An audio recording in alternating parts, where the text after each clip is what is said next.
વડોદરામાં આગામી 11 તારીખે વડાપ્રધાન નરેન્દ્ર મોદી આવી રહ્યા છે અને તેમના હસ્તે સરદાર ભવન ધામનું ઉદ્ઘાટન થવાનું છે. તો તેમના આગમનને લઈને સમગ્ર વહીવટી તંત્ર એક્શન મોડમાં આવી ગયું છે.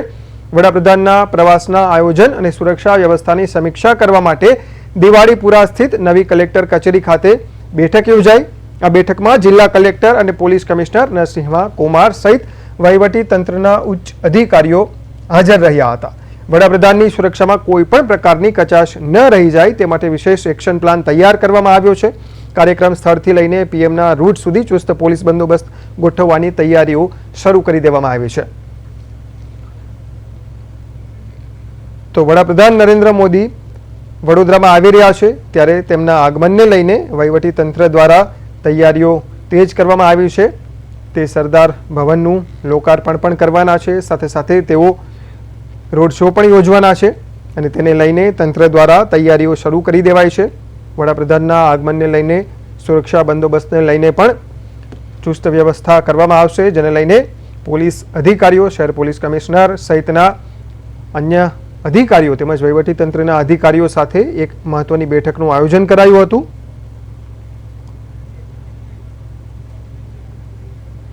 તો વડાપ્રધાન મોદી વડોદરા આવી રહ્યા છે ત્યારે આ અંગે વધુ વાત કરીએ. અમારા સંવાદદાતા તુષાર પટેલ લાઈવ જોડાયા છે વડોદરાથી આપણી સાથે. તુષાર, વડાપ્રધાન નરેન્દ્ર મોદી જ્યારે આવતા હોય ત્યારે સ્વાભાવિક છે કે વહીવટી તંત્ર અને પોલીસ તંત્ર દ્વારા ચુસ્ત વ્યવસ્થા કરવામાં આવે. વડોદરામાં કયા પ્રકારની તૈયારીઓ હાલ ચાલી રહી છે? તુષાર, સચિન, દેશના યશસ્વી વડાપ્રધાન નરેન્દ્ર મોદી અને તે પણ વડોદરાના પોતીકા પનોતા પુત્ર છે, કેમ કે શહેરમાંથી જ તેઓ એક સમયે ચૂંટણી જીતી હતી અને દેશનું આજે સર્વોચ્ચ પદ જે છે તે ભોગવી રહ્યા છે. તેમના આગમનને લઈને શહેરીજનોમાં ખૂબ મોટો ઉત્સાહ જોવા મળી રહ્યો છે. વાત કરીએ મોદીજીના પ્રવાસની તો 11મી મેના રોજ સાંજે 4:30 કલાકે વડોદરાના હાઈવે સ્થિત વિસ્તારની અંદર આવેલ સરદાર ધામનું લોકાર્પણ કરવાના છે. ત્યારે આ પ્રસંગને દીપાવવા માટે છેલ્લા કેટલાય દિવસથી વહીવટી તંત્ર તનતોડ મહેનત કરી રહ્યું છે. શહેરના અનેક વિસ્તારોની કાયા પલટ જાણે મોદીના પ્રવાસને કારણે થઈ હોય એમ લાગી રહ્યું છે. આજ રોજ શહેરના કલેક્ટર તેમજ પોલીસ કમિશનરની અધ્યક્ષતામાં એક મહત્વની મીટિંગ દિવાળીપુરા સ્થિત કલેક્ટર કચેરી ખાતે મળી હતી, જેમાં પીએમ મોદીની સુરક્ષાને લઈને જે પણ વ્યૂહરચના હતી તે અંગેની ચર્ચા થઈ હતી. આ ઉપરાંત મોદીજીનો કાર્યક્રમના લોકાર્પણ પ્રસંગ બાદ શહેરમાં રોડ શો યોજવાનો છે, તેને લઈને પણ ચુસ્ત બંદોબસ્ત સાથે પોલીસે પણ એક એક્શન પ્લાન જે છે એ અમલમાં મૂક્યો છે.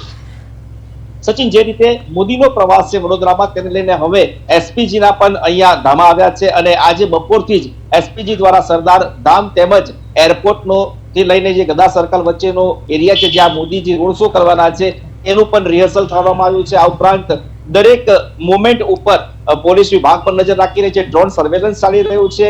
સેન્ટ્રલ આઈબી તેમજ સ્ટેટ આઈબી ની ટીમો પણ સર્વેલન્સમાં મુકાઈ છે, કેમ કે તાજેતરમાં બંગાળની ચૂંટણીમાં જે રીતે હિંસા થઈ છે અને બનનાર જે મુખ્યમંત્રી હતા તેના પીએ ની હત્યા કરવામાં આવી છે, તે ઘટનાને પણ કેન્દ્ર આઈબી ખૂબ સિરિયસલી લીધી છે. શહેરની અંદર સુરક્ષાને લઈને તમામ તબક્કાઓનું ખૂબ નિરીક્ષણ કરવામાં આવી રહ્યું છે.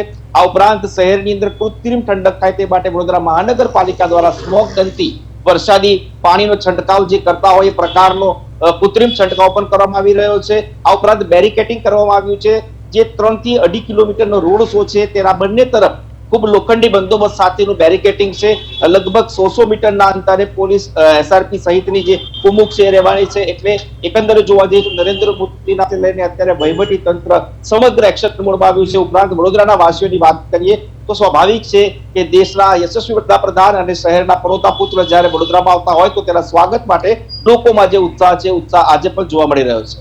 તુષાર, આજે પણ ઉત્સાહ જોવા મળી રહ્યો છે, સ્વાભાવિક છે, પરંતુ ખાસ વાત એ કરવી છે કે પશ્ચિમ બંગાળમાં જે ભગવો લહેરાયો છે અને ત્યાં ભાજપની સરકાર વર્ષો બાદ પહેલીવાર બની રહી છે પશ્ચિમ બંગાળમાં, અને ત્યારબાદ વડાપ્રધાન નરેન્દ્ર મોદી વડોદરા આવી રહ્યા છે.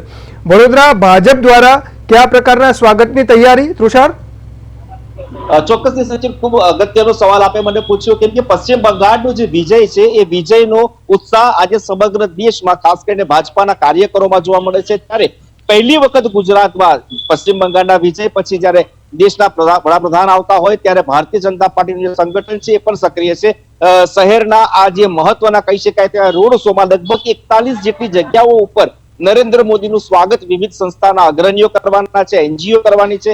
આ ઉપરાંત આ 41 જગ્યા ઉપર એલઈડી લગાવવામાં આવી છે, જેમાં ભારતીય જનતા પાર્ટીએ પશ્ચિમ બંગાળનું ચડાણ ચડ્યું છે, જે વિજય મેળવવા માટે જે કામ કર્યું છે એ બુથ લેવલનું થી લઈને વિજય મળ્યા ત્યાં સુધીની ક્લિપો પણ બતાવવામાં આવવાની છે. આ ઉપરાંત આ 41 LED ટીવી ઉપર દેશ સહિતના અનેક રાજ્યોની ઝાંખીઓ પણ બતાવવામાં આવવાની છે. એટલે એકંદરે આ બંગાળની જે જીત છે એ જીતનો જશ્ન કદાચ નરેન્દ્ર મોદીના આ રોડ શોમાં વડોદરાવાસીઓને જોવા મળશે. ભારતીય જનતા વડોદરા શહેર સંગઠન ન માત્ર પરંતુ પ્રદેશના નેતાઓ પણ આ કાર્યક્રમને દીપાવવા માટે કમર કસી રહ્યા છે. ગત રોજ હર્ષ સંઘવી જે નાયબ મુખ્યમંત્રી છે તે વડોદરાની મુલાકાત, આજે જગદીશ વિશ્વકર્મા અને મહામંત્રી જે છે પ્રદેશ ભાજપાના એ પણ આજે આવ્યા હતા અને સરદાર ધામની મુલાકાત સાથે ભાજપ સંગઠન જિલ્લાના અને શહેરના તમામ ધારાસભ્યો, સાંસદ, આણંદના સાંસદ હતા બેઠકમાં, આ ઉપરાંત વડોદરા સાંસદ હતા. એટલે મધ્ય ગુજરાતના તમામ ભાજપના મોટા નેતાઓ ની ઉપસ્થિતિમાં આજે એક પ્રેરક આ લોકોએ બેઠક પણ કરી હતી. એટલે ક્યાંક ને ક્યાંક આજે શો છે એ શો કદાચ દેશનો સૌથી શ્રેષ્ઠ શો સાબિત થશે બંગાળની જીત બાદ. એવા તમામ પ્રયાસો જે છે પ્રયાસો અત્યારે ભાજપા સંગઠન કરી રહ્યું છે. જી તૃષાર, આપ અમારી સાથે જોડાયા એ બદલ આભાર. તો વડોદરામાં નરેન્દ્ર મોદીના આગમનને લઈને તડામાર તૈયારીઓ ચાલી રહી છે અને વડોદરા ભાજપ દ્વારા પણ પશ્ચિમ બંગાળની જીતનો જશ્ન અહીં પણ જોવા મળી શકે છે.